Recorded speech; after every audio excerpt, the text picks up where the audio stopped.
My name is Aria Thompson, and I'm 32. After years of saving every penny from my architectural design job, I finally bought my dream craftsman home last year. Growing up with my controlling stepfather, Richard, taught me to fight for what I want. But nothing prepared me for coming home from work yesterday to find a sold sign hammered into my front lawn. The shock turned to horror when Richard appeared in my doorway with that familiar smirk saying, "You don't need a luxury home at your age." Before we get into this nightmare, where are you watching from today? Hit subscribe if you've ever had to deal with a controlling family member who tried to dictate your life. I need to take you back to understand how I ended up in this nightmare situation. My biological father died when I was just 4 years old. I have faint memories of his warm laugh and how he would twirl me around in our small backyard. My mother, Sarah, was devastated, but determined to give me a stable life. She worked 2 jobs to keep us afloat in our modest apartment near downtown Phoenix. When I was 8, my mother met Richard Blackwood at the insurance company where she had recently started working. He was a financial advisor there, 15 years older than her, divorced, with no children of his own. Richard pursued my mother relentlessly. He brought her flowers, took us out to fancy restaurants, and always had expensive gifts for both of us. After a whirlwind 6-month courtship, they married in a lavish ceremony that Richard insisted on paying for entirely. "This is the beginning of a better life for all of us," Richard announced at the reception, lifting his champagne glass while keeping his other arm firmly around my mother's waist. I remember feeling uncertain but trying to be happy for Mom. At first, life with Richard seemed like an improvement. We moved into a spacious 4-bedroom house in an upscale neighborhood. I had my own room with a canopy bed that my mother had always wished she could give me. Richard made sure we never worried about money, but the comfort came with a price I didn't fully understand until years later. The first signs of Richard's controlling nature emerged subtly. He would question my mother's spending habits, making comments like, "Do you really need another pair of shoes, Sarah?" Or, "That's an awful lot to spend on groceries this week." He'd phrase it as concern, but there was always an edge to his voice. Soon my mother was asking his permission before making even small purchases. With me, Richard positioned himself as the voice of practicality against what he called my flights of fancy. When I was 10 and announced I wanted to be an architect after a school field trip to a famous building downtown, Richard laughed. "Architecture is for people from certain backgrounds, Aria, people with connections. Be realistic and think about something more suitable like nursing or teaching." This became a pattern. Whatever dream or interest I expressed, Richard would find a way to explain why it was impractical, unsuitable, or beyond my reach. My mother would give me sympathetic looks, but rarely contradicted him directly. "Richard just wants what's best for you," she would whisper later, stroking my hair. "He's trying to protect you from disappointment." By the time I reached high school, I had learned to keep my ambitions to myself. I worked hard in school, especially in math and art classes, silently preparing for the architecture career Richard had deemed impossible. I applied to colleges without telling him, using guidance counselors at school to help with the applications. When I received a partial scholarship to the State University's architecture program, Richard was dismissive. "That program isn't even ranked in the top 20 nationally. And that scholarship will barely cover books. What a waste of time and money." But this time I stood my ground. "I'm going," I told him firmly. "I've already accepted." Richard turned to my mother, expecting her support, but for once, she sided with me. "Aria has worked so hard for this, Richard. It's what she wants." That night I overheard them arguing. Richard's voice was cold when he said, "You're making her soft, Sarah. The world isn't going to coddle her the way you do." Despite the tension, I left for college with my mother's blessing. Those 4 years gave me space to grow into myself away from Richard's constant criticism. I worked part-time jobs to supplement my scholarship and took out minimal student loans. I thrived in the program, earning praise from professors and securing good internships each summer. During those college years, my mother's health began to decline. What started as occasional fatigue and headaches was eventually diagnosed as multiple sclerosis. As her condition worsened, she became increasingly dependent on Richard, which only strengthened his control over her life. I would come home on breaks to find her more subdued, more willing to defer to Richard on everything. After graduation, I landed a job with a mid-sized architectural firm in the city. The salary wasn't impressive at first, but I was determined to prove myself. I rented a tiny apartment and lived frugally, saving every extra dollar. Richard, of course, had opinions about my job choice. "That firm is too small to give you any real opportunities," he said during a Sunday dinner at their house. "And the starting salary is barely above minimum wage when you calculate it hourly with all the overtime you'll do." I ignored him and focused on building my career.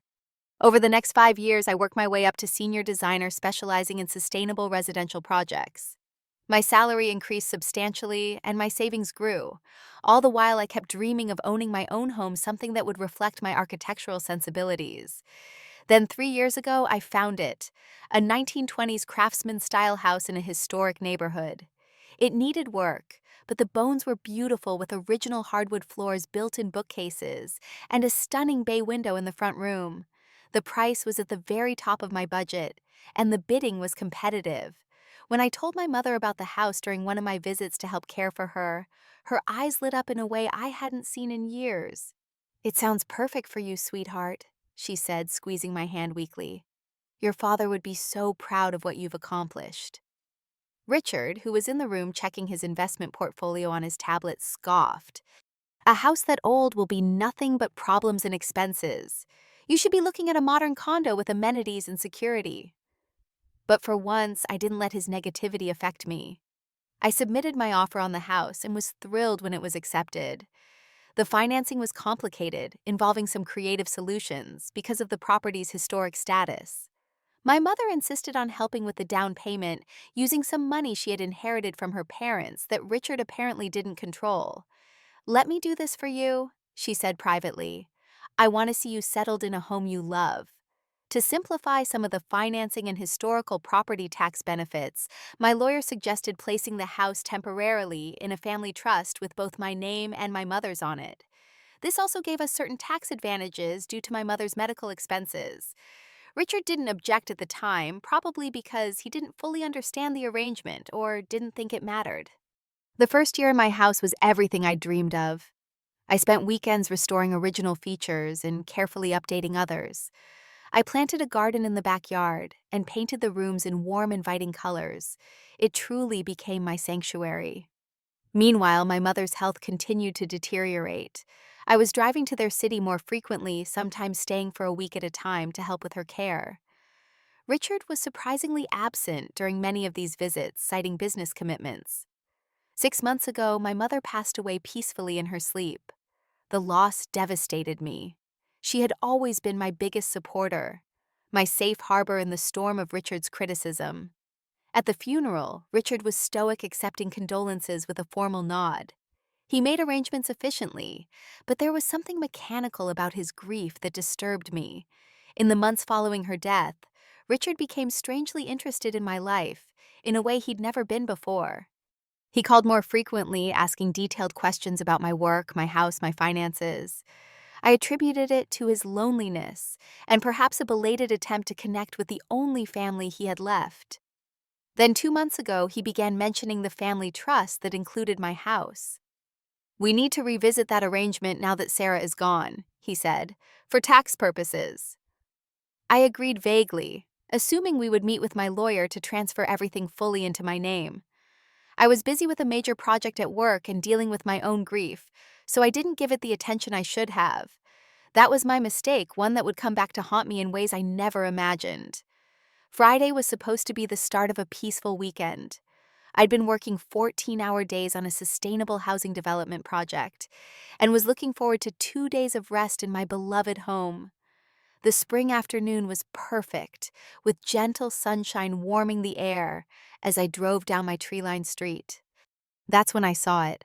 A large red and white sign hammered into my front lawn, the word "sold" emblazoned across it in bold letters. At first, I thought it must be a mistake, some realtor who had mixed up addresses. I parked my car haphazardly in the driveway and rushed toward the sign as if getting a closer look might make it disappear. The shock of the sign was nothing compared to what awaited me inside.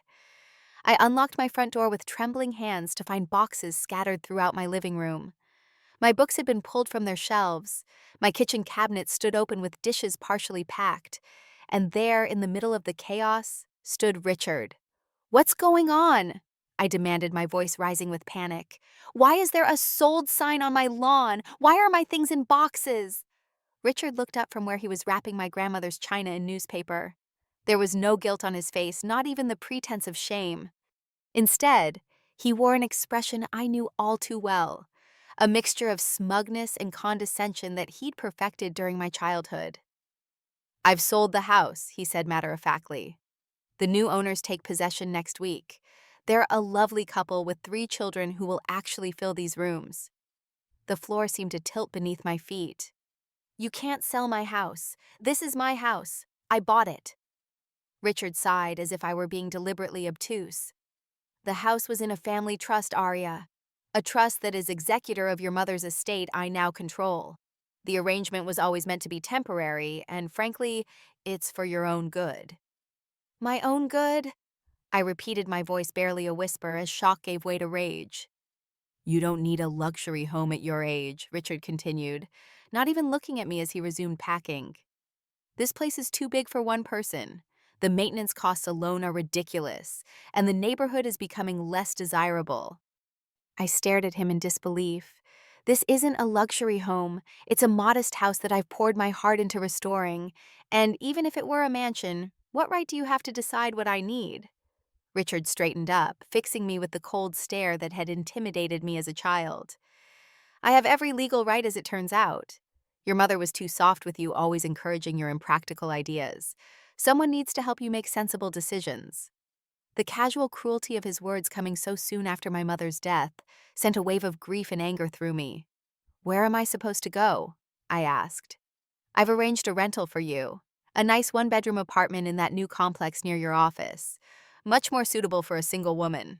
The first 3 months are paid. He said this as if he were doing me an enormous favor. I noticed then that he was dressed for travel, his expensive watch gleaming on his wrist as he checked the time. Where are you going? For the first time, a smile crossed his face. Europe. I've booked a VIP tour. Paris, Rome, Barcelona, Vienna. First class all the way. I've always wanted to see Europe properly, and now I can.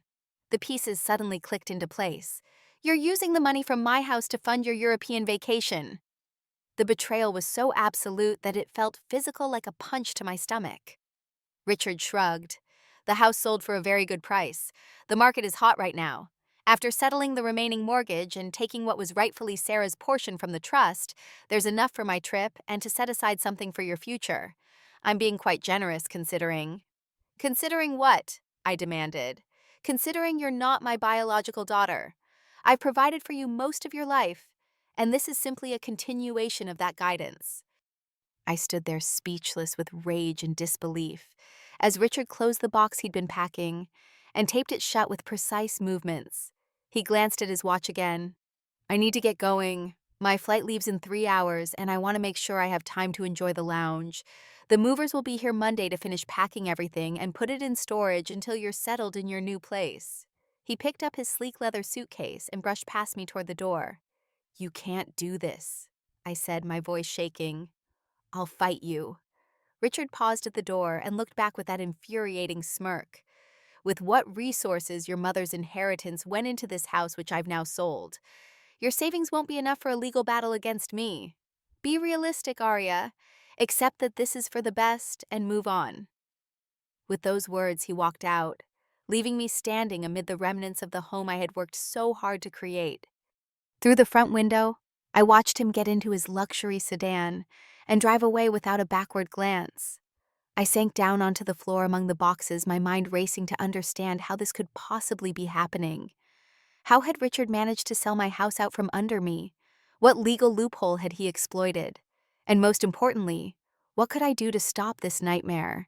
I don't remember how long I sat on the floor of what was apparently no longer my living room. The sunlight faded, casting long shadows across the half-packed boxes of my possessions. My phone rang several times, but I couldn't bring myself to answer it. What would I say? How could I explain that I had just been rendered homeless by my own stepfather? Eventually, I forced myself to move. I picked up my phone and saw 3 missed calls from my friend Jenna. We were supposed to meet for dinner that night, a rare social outing amid my hectic work schedule. I texted her a brief apology, unable to explain the real reason for canceling. In the kitchen, I found a half-empty bottle of wine and poured myself a glass with shaking hands. My mind kept replaying Richard's words, searching for some clue that this was all an elaborate, cruel joke.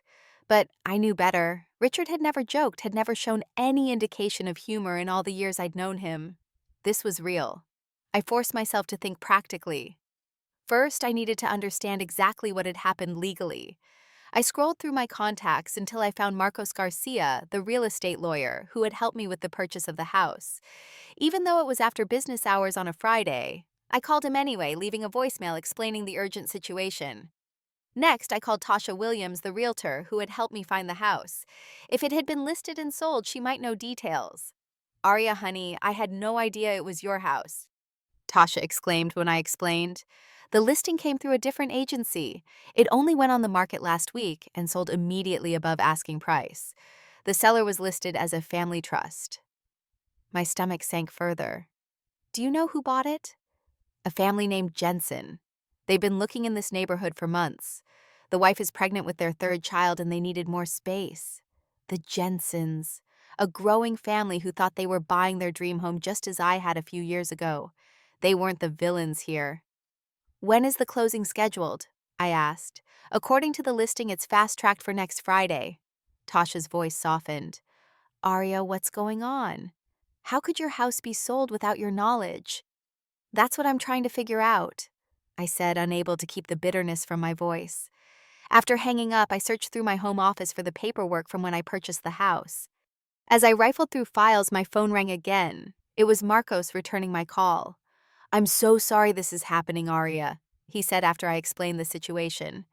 Let me look into the trust documentation first thing Monday morning. If the house was indeed in a family trust with your mother, Richard might have legal standing as the executor of her estate, but there should have been protections in place. Can we stop the sale? I asked, desperation creeping into my voice. Possibly, but we'll need to move quickly. I'll file for an emergency injunction on Monday to pause any transaction until we can sort this out. The weekend stretched before me like an endless wasteland. I couldn't bear to continue packing, which would feel like surrendering to Richard's scheme. Instead, I called my closest friends one by one explaining what had happened. Their reactions ranged from disbelief to outrage. You can stay with us, offered my friend Zoe immediately. We have the guest room ready. You shouldn't be alone right now. I thanked her, but decided to remain in the house for as long as I possibly could. This was my home, and I wasn't going to abandon it without a fight. Saturday morning, I woke early after a fitful night's sleep. A quick internet search showed me that Richard's actions, while morally reprehensible, might have a veneer of legality if he had manipulated the trust documents. I made a list of everything I would need to gather for Marcos on Monday documents that might help prove the house was rightfully mine. By Saturday afternoon, my shock had hardened into determination. I called Catherine Diaz, a more senior lawyer at Marcos's firm, who specialized in estate disputes. She agreed to speak with me on Sunday, understanding the urgency of the situation. Family trust can be complicated, Catherine explained during our meeting at her home office the next day, especially when there's been a death. But what you're describing sounds like a potential breach of fiduciary duty at minimum.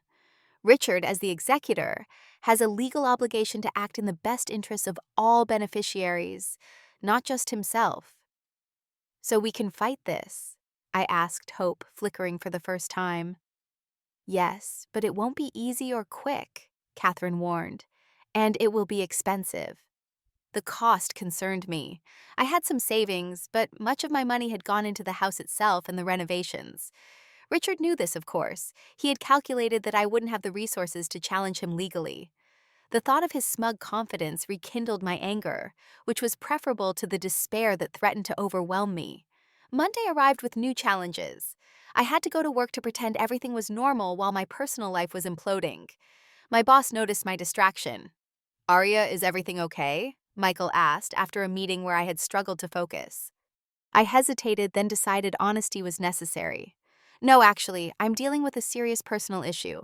My stepfather has sold my house without my consent, and I'm fighting it legally. Michael's expression changed from concern to shock. Take whatever time you need this week. Just keep me updated.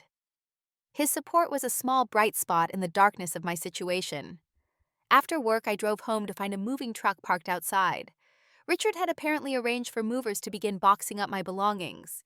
I confronted them with a copy of the emergency injunction Catherine and Marcos had filed that morning. "I'm sorry, but you'll need to leave," I told the confused movers. "There's a legal dispute over the ownership of this house, and a court has ordered that nothing be moved until it's resolved." They left reluctantly, calling their dispatcher for guidance. An hour later, my phone rang with an international number. Richard. "What do you think you're doing?" he demanded without preamble. His voice had that cold, controlled anger I remembered from childhood confrontations. "Fighting for what's mine," I replied, surprised by the steadiness of my own voice. "You're only making this harder on yourself," Richard said. "I'm in Paris now. Do you know how embarrassing it was to get a call about legal proceedings while I'm trying to enjoy my vacation?" "About as embarrassing as coming home to find your house sold out from under you," I shot back. "This childish defiance won't change anything," Richard said. "You don't have the resources for a prolonged legal battle." "We'll see about that," I said before hanging up. That night, unable to sleep, I went through old boxes of my mother's things that I had brought home after her death. Among her papers, I found letters cards I had made her as a child, and photographs of the two of us together. There were also financial documents, including copies of her will from various years. As I sorted through these, I noticed something strange. The most recent will, dated just 3 months before her death, had a different tone than the others. It left everything to Richard with only a small stipend for me. This contradicted everything my mother had ever said about wanting to provide for my future. The signature looked right, but given my mother's declining health in her final months, I wondered if Richard had influenced her decisions, or worse, manipulated the document somehow. I set this will aside to show Catherine. By Wednesday, we had our first court hearing. The judge granted a temporary stay on the sale of the house pending a full hearing the following week. It was a small victory, but gave me breathing room. That evening, I received an unexpected visitor. Linda Jensen, one half of the couple who had bought my house, stood on my doorstep looking uncomfortable. "I hope you don't mind me coming by," she said. "But after we got notice about the legal hold on the sale, I wanted to understand what was happening." I invited her in, feeling a strange mix of emotions. This woman had been planning to move her family into my home, but she was also an innocent party in Richard's scheme. "My husband and I had no idea there was any dispute about the ownership," Linda explained, settling awkwardly on my couch. Her pregnancy was visible beneath her loose dress. "Mr. Blackwood seemed so straightforward when we met him." "Richard is very good at appearing legitimate," I said. "He's been manipulating people for as long as I've known him." I explained the situation, watching Linda's expression shift from confusion to horror. "That's terrible," she said when I finished. "We would never have made an offer if we'd known." "It's not your fault," I assured her. Before leaving, Linda hesitated at the door. "We'll start looking at other houses," she said. "I hope you get to keep your home. It's beautiful, and anyone can see how much you love it." Her words brought unexpected tears to my eyes.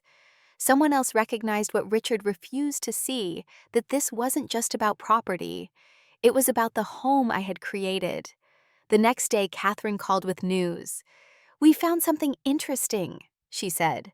"The trust documents were modified just 2 weeks before your mother's death. The original terms gave you full ownership of the house upon her passing, with Richard only as a secondary trustee. Can we prove he changed them inappropriately?" I asked. "We're working on it. We've subpoenaed the lawyer who handled the modifications. He's an old friend of Richard's, which already raises red flags." As the days passed, I threw myself into building our case. I took time off work to meet with financial investigators, who traced the money from the house sale to Richard's European accounts. I gathered character witnesses, friends of my mother's, who were willing to testify about her wishes for me, and about Richard's controlling behavior.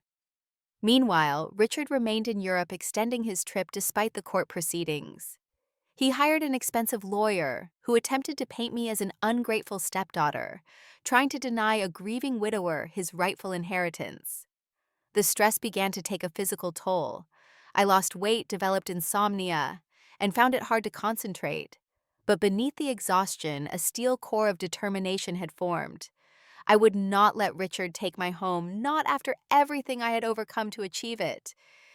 You need to pace yourself, Zoe warned during one of our coffee meetings.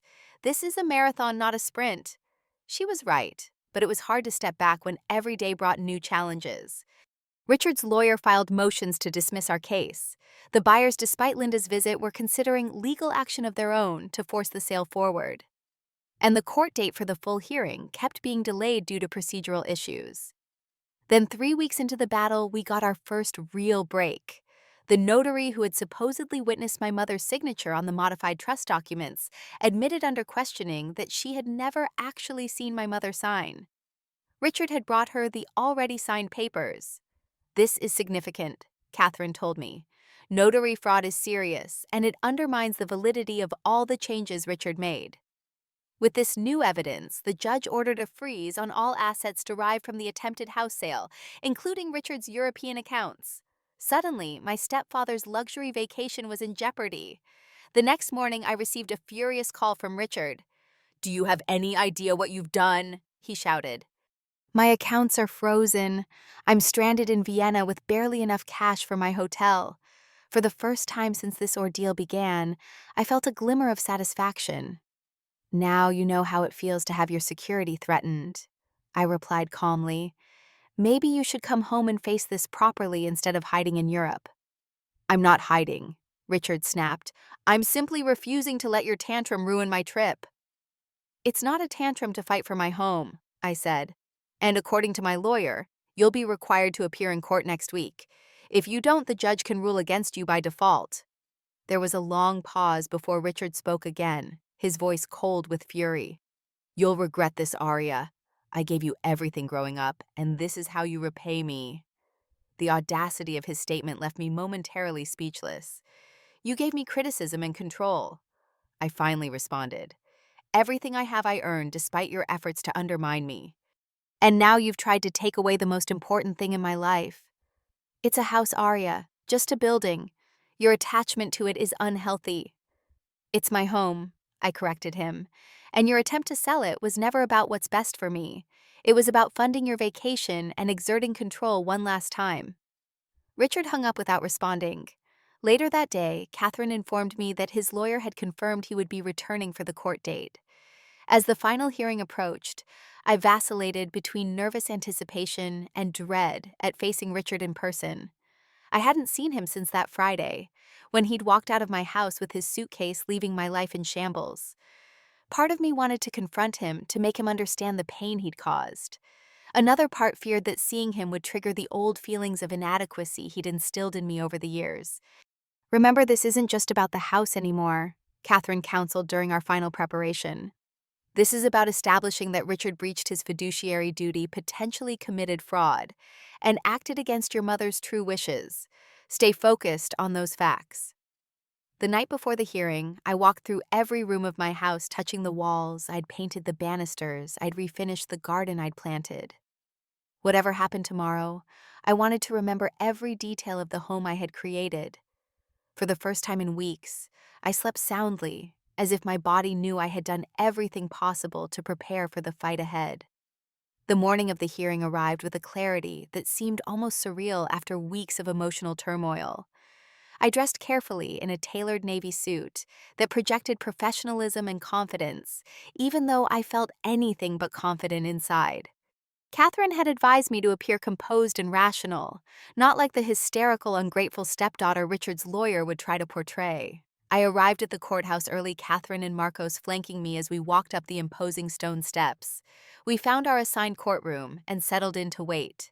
At precisely 9:30, the bailiff announced the case, and we all rose as Judge Gabriela Santos entered. Catherine had explained that Judge Santos had a reputation for being fair, but no nonsense, with little patience for family disputes that wasted the court's time. Looking at her stern expression as she reviewed our file, I hoped she would see through Richard's manipulations. "Before we begin, is the defendant present?" Judge Santos asked, looking around the courtroom. Richard's lawyer, a sleek man in an expensive suit named James Whitfield, stood. "My client is on his way, Your Honor. His international flight was slightly delayed." The judge's expression tightened. "We'll proceed with opening statements. If Mr. Blackwood isn't here when it's time for testimony, we'll have to reschedule, and I will not be pleased." Catherine delivered a concise opening statement outlining how Richard had manipulated the family trust, potentially forged documents, and violated his fiduciary responsibility to honor my mother's wishes. She emphasized that the house had been purchased primarily with my funds and was only in the trust for tax and financing purposes. Whitfield countered by portraying Richard as a devoted stepfather who had only ever wanted what was best for the family. Mr. Blackwood believed that selling the oversized maintenance-heavy house was in Ms. Thompson's best financial interest.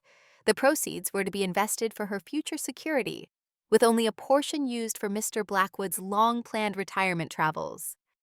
I had to bite my lip to keep from reacting visibly to this blatant misrepresentation.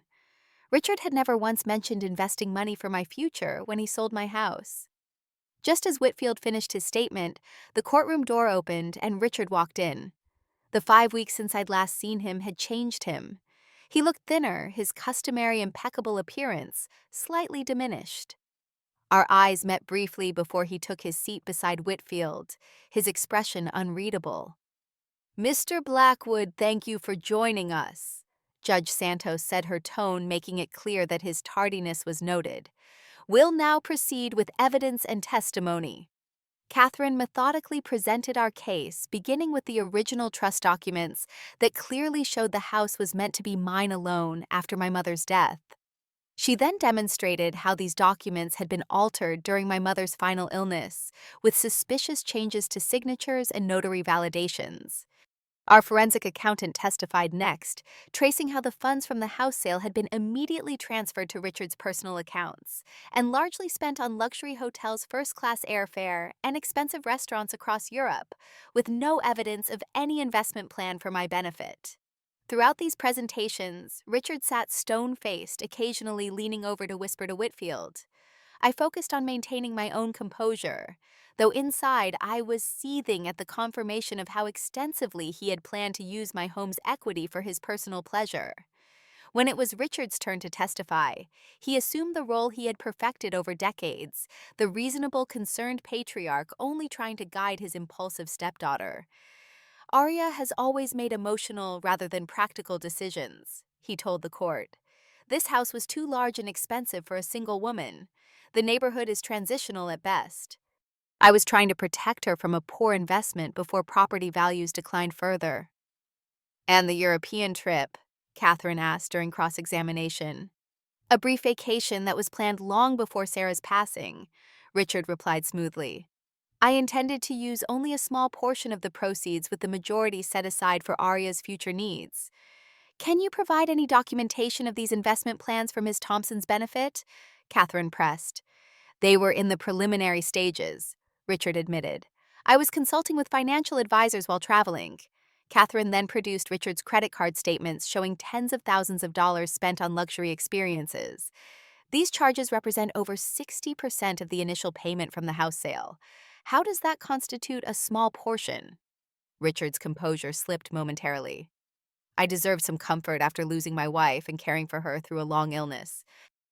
It was the first genuine emotion I'd seen from him, a flash of entitlement and resentment that revealed more than hours of testimony could have. The turning point came when Catherine introduced a surprise witness, Richard's former administrative assistant, Denise Powell. Denise testified that in the weeks before my mother's death, Richard had asked her to help organize his travel documents for an extensive European trip. He was very excited about it, Denise told the court. He said as soon as his wife's affairs were settled, he would finally take the grand tour he'd always wanted. When I expressed condolences about Mrs. Blackwood's illness, he said, "These things work out as they're meant to," which struck me as odd given the circumstances. Richard's face darkened as Denise spoke, and Whitfield objected repeatedly, claiming her testimony was prejudicial and irrelevant. Judge Santos overruled him each time. The most powerful moment came when Catherine presented a letter found among my mother's personal papers, dated just 1 month before her death, but written during a period of lucidity. In it, my mother explicitly stated her wish that the house remain mine and expressed concern that Richard might try to interfere with this after her passing. "I've seen how he tries to control Aria's choices," my mother had written. "This house is her security, her achievement. Richard has always been financially comfortable, but he resents that Aria has created success on her own terms, different from what he envisioned for her. I fear what he might do when I'm no longer here to intercede. As Catherine read these words aloud, I fought back tears. Even in her final days, my mother had been trying to protect me from Richard's control. Across the courtroom, Richard's expression hardened into something ugly and unfamiliar. When all evidence had been presented, Judge Santos called a brief recess before delivering her ruling. In the hallway, Catherine squeezed my hand. "You did well," she said. "No matter what happens, you stood up for yourself and honored your mother's wishes. That counts for something."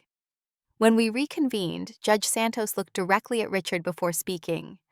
"This court finds significant evidence of improper modification of trust documents, misrepresentation to potential buyers, and breach of fiduciary duty by the defendant Richard Blackwood.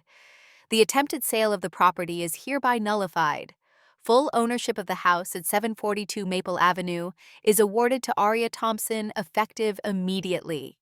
Relief flooded through me so powerful, I had to grip the table to remain upright. But the judge wasn't finished. "Furthermore, Mr. Blackwood is ordered to return all proceeds from the voided sale minus funds already spent, which he will be required to repay to Ms. Thompson in monthly installments with interest. The court will also refer the matter of potential notary fraud to the district attorney's office for further investigation." Richard stood abruptly. "This is outrageous. I acted in good faith to protect family assets." "Sit down, Mr. Blackwood," Judge Santos ordered sharply. "Your actions show a calculated attempt to misappropriate your stepdaughter's property for personal gain. You're fortunate this is a civil rather than criminal proceeding, at least for now. This court is adjourned." As people began to move around us, Richard's gaze locked with mine across the room. For the first time in my life, I saw something like defeat in his eyes. Without a word, he turned and strode out, Whitfield hurrying to keep up. Catherine hugged me tightly. "You did it, Aria. The house is yours legally and unquestionably yours." Outside the courthouse, under a bright blue sky that seemed to mirror my mood, I took a deep breath of freedom. Richard's control over my life was finally irrevocably broken. As I walked down the courthouse steps, my phone rang. It was Linda Jensen. "I just wanted to see how things turned out," she said tentatively. "The judge ruled in my favor," I told her. "I'm keeping my house." "I'm glad," Linda said, sounding genuinely pleased. "We found another place yesterday, actually. A Victorian in the next neighborhood over. It needs some work, but it has potential." "If you need recommendations for restoration specialists, let me know," I offered. "I know all the best people in town." It felt good to end this chapter with kindness rather than bitterness, to recognize that even in the darkest situations, connections could be made. But one final confrontation awaited me. As I approached my car, I saw Richard standing beside it. His shoulders slumped in a way I'd never seen before. "What do you want?" I asked, keeping my distance. "To understand why," he said, his voice lacking its usual confidence. "Why fight so hard for a house when I offered you a perfectly adequate alternative?" "Because it's not just a house to me," I replied. "It's the home I created, the future I built despite your constant discouragement. And because it was mine, not yours to take." Richard shook his head. "You're so much like your mother sometimes. Stubborn about the wrong things." "No," I corrected him. "I'm stubborn about exactly the right things. That's what you never understood about either of us." "What happens now?" Richard asked, and I realized he was asking about more than just the legal ruling. I considered this carefully before answering. "You'll repay what you took as the court ordered. Beyond that, I don't know. Trust once broken is hard to rebuild." "And if I wanted to try?" His question surprised me. "That would depend on actions, not words," I said. "Starting with accepting responsibility rather than justifying what you did." Richard nodded slowly, though whether in agreement or merely acknowledgement, I couldn't tell. Without another word, he walked away toward a waiting taxi. I watched him go, feeling neither triumph nor anger, just a quiet certainty that I had finally stepped out of his shadow for good. The next several months were a journey of reclaiming and rebuilding not just my home, but my sense of self and security. The first night back in my house after the court ruling felt strange, as if I were returning to a beloved place that had been temporarily occupied by someone else. Richard's presence lingered in the half-packed boxes and disturbed arrangements. I spent that weekend restoring order, placing each book back on its shelf, each dish in its cabinet, erasing the physical traces of his invasion. Legally, there were loose ends to tie up. Richard had indeed spent a significant portion of the initial payment from the voided house sale, and as per the judge's ruling, he was required to repay it in monthly installments. To meet these obligations, he was forced to sell his luxury car and downsize from his spacious home to a modest condominium.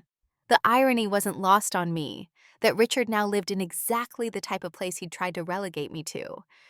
When the real estate listing for his house appeared online, I felt a momentary temptation to attend the open house to see him experience what he'd put me through. But that impulse faded quickly. I had no desire to perpetuate the cycle of hurt and control that had defined our relationship for so long. Instead, I focused on healing. With Catherine's help, I established clear legal boundaries around my assets, creating a new will and trust that protected my interests and honored my mother's memory. I also began the process of legally changing my last name from Blackwood, which I had adopted when Richard married my mother back to Thompson, my birth father's name. It was a symbolic break, a reclaiming of my original identity. The emotional healing was more complicated. For weeks after the court case, I would startle awake in the middle of the night, convinced I heard someone in the house. The sense of violation of vulnerability persisted, despite the locks I changed and the security system I installed. My friends noticed the toll it took. "Have you thought about talking to someone?" Zoe asked gently over coffee one morning. "A professional, I mean. What Richard did was a form of trauma." I resisted at first, falling back on old habits of self-reliance that had served me through difficult times. But eventually, I recognized the wisdom in her suggestion. Working with a therapist helped me process not just the recent betrayal, but the years of subtle undermining and control that had shaped my relationship with Richard and my perception of myself. "You've internalized his critical voice," my therapist observed during one session.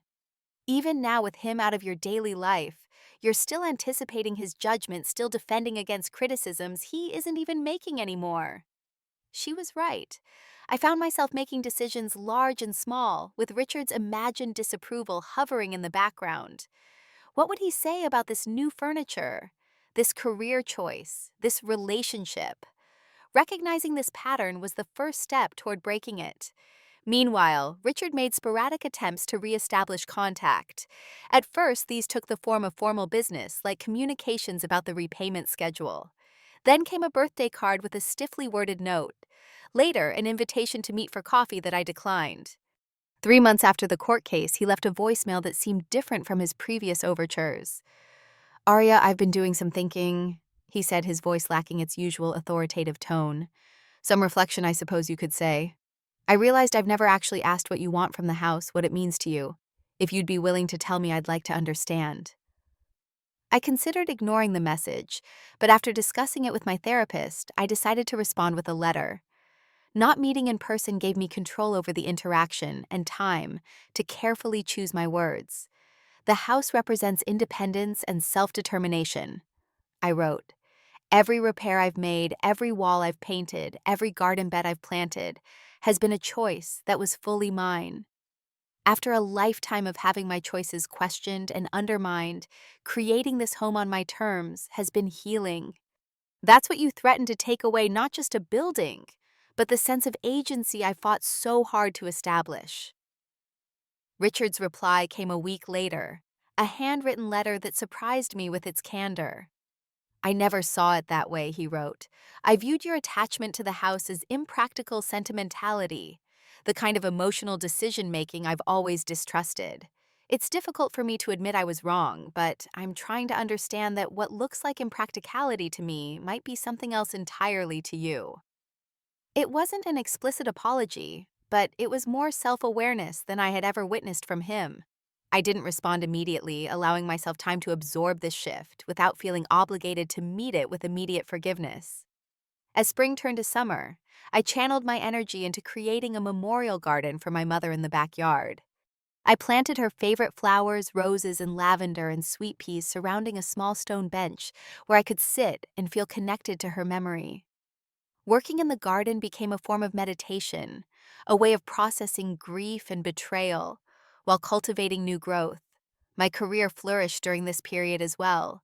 The focus and determination I developed fighting for my home translated into professional confidence. I took on more challenging projects at work, eventually being promoted to design director for residential projects at my firm. Your perspectives on what makes a space feel secure and personal have deepened, my boss commented during my performance review. It's reflected in your recent designs. He was right. My own experience had given me insight into the profound importance of home as more than shelter, as a physical manifestation of identity and safety. I began incorporating this understanding into my professional work, creating spaces that honored the personal meaning of home for each client. In late summer, I decided to host a gathering at my house, a combination housewarming and reclaiming ceremony with my closest friends. The evening was warm and clear, perfect for dining in the garden, surrounded by my mother's favorite flowers in full bloom. To Aria, Jenna toasted, raising her glass as we sat around the table I had set up on the patio. Who fought for what matters and won? And to this beautiful home, added Marcos, who had become a friend as well as my lawyer during the ordeal. May it always be a sanctuary. As my friends continued to celebrate around me, I felt a sense of peace that had been absent for too long. The house was truly mine now, not just legally but emotionally. The shadows of Richard's intrusion had been banished by new memories, by laughter and friendship filling the rooms. Later that evening, as the party wound down and guests began to leave, Zoe lingered to help me clean up. You seem different, she observed as we washed dishes side by side in the kitchen. More settled somehow. I feel different, I admitted. For the first time in my life, I'm not waiting for someone to tell me what I'm doing wrong or why my choices are mistakes. I'm just living on my terms. That's what Richard really tried to sell, isn't it? Zoe mused. Not just the house, but your right to determine your own path. Her insight struck me deeply. Yes, exactly. And that's what I fought to keep. After Zoe left, I sat alone in my living room, looking at the space I had created and preserved. The built-in bookcases filled with beloved books. The bay window where morning light streamed in. The hardwood floors I had painstakingly restored. Each element represented a choice, an expression of who I was and what I valued. The following week brought an unexpected email from Linda Jensen, the woman who had nearly become the new owner of my house. She attached photos of her family's newly renovated Victorian home, mentioning that they had used several of the restoration specialists I had recommended. We love our new place, she wrote. It already feels like home. I wanted to thank you again for being so understanding during that difficult time. Your grace under pressure was inspiring. We've just finished the nursery for the new baby, and every time I look at it, I think about how important it is to create spaces that reflect what we value. Her words resonated with what I had been feeling. Homes are more than financial assets. They are expressions of our deepest values and needs. Richard had never understood that, had never recognized that my attachment to the house wasn't frivolous, but fundamental to my sense of self. As fall approached, I received another letter from Richard, more personal than his previous communications. He wrote that he had begun counseling of his own, prompted by the realization that he had damaged not just his relationship with me, but with others in his life through his controlling behavior. I don't expect forgiveness, he wrote, but I want you to know that I'm trying to understand the harm I've caused. Your mother always saw qualities in me that I couldn't see in myself.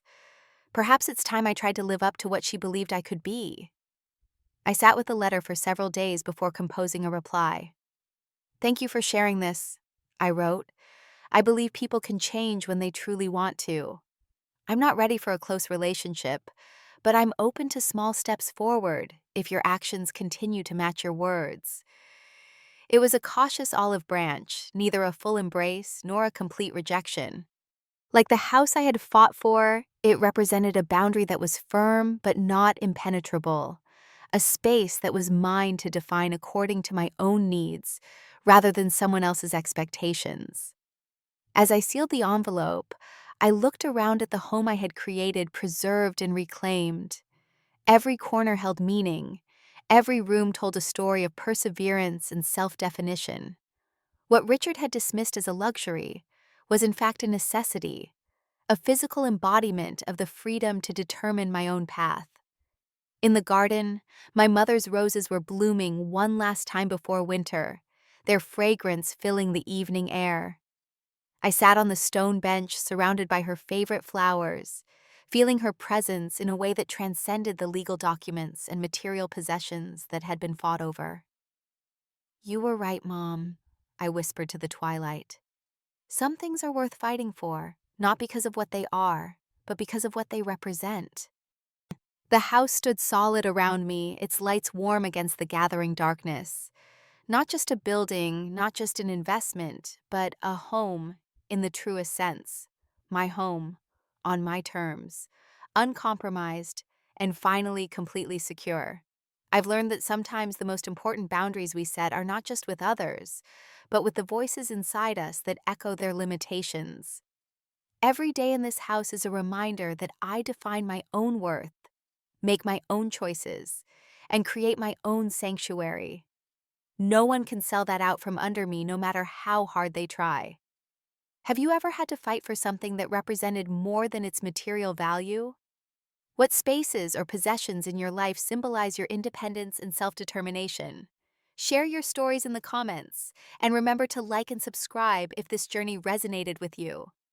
Your support means everything as we continue to share these real-life lessons together. Thank you for being here with me today, and remember, your home is wherever you feel most authentically yourself.